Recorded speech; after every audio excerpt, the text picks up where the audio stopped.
নমস্কার। আজকে রান্নাঘরে চলে আসলাম, ভাপা পিঠা করব সন্ধ্যেবেলা টিফিনের জন্য।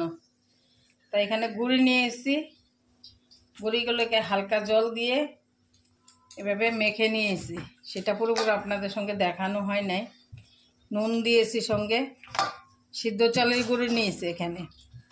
তো এগুলোকে চেলে এবার কীভাবে করি এটা দেখবেন আপনারা।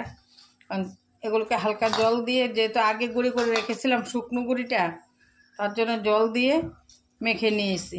সঙ্গে নুন দিয়েছি, আপনি চিনি দিতে পারেন, নারকেল দিয়েছি সঙ্গে। মাখার মধ্যে নারকেল দিয়েছি, হালকা চিনি দিয়েছি। তারপরেও অনেকে চিনি ছাড়াও করা যায়, হালকা চিনি না দিয়ে শুধু নুন দিয়ে করা যায়। এটার মধ্যে মাঝখানে গুড় দিতে হয়। আমি দুভাবেই আপনাদেরকে দেখাবো। এইভাবে গুঁড়িগুলোকে চেলে নেব, কারণ চালন দিয়ে আগে চালতে হবে, না হলে এগুলো ঠিকভাবে হবে না পিঠাগুলো। এগুলো এরকমভাবে চেলে নিয়েছি।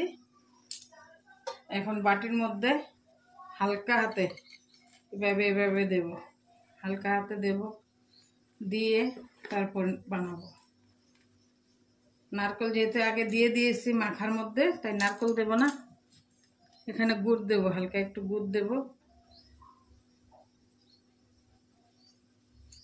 খেজুরের গুড় দিয়েছি আমি, আপনারা চাইলে যে কোনো গুড় দিতে পারেন।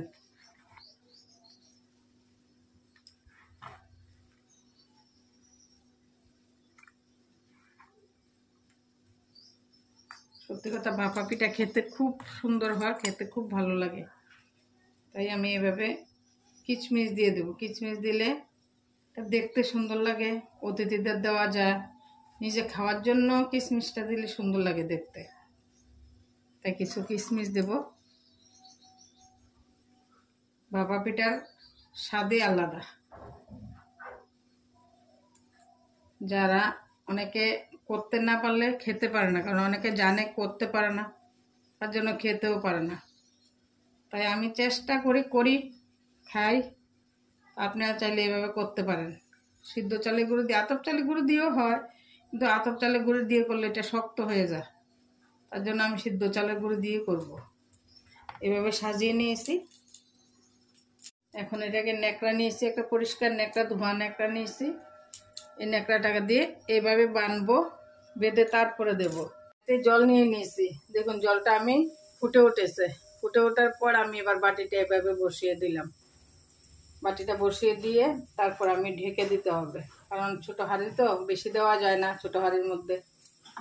তাই এইভাবে ঢেকে দিলাম। এবার ধীরে ধীরে হবে পিঠাটা।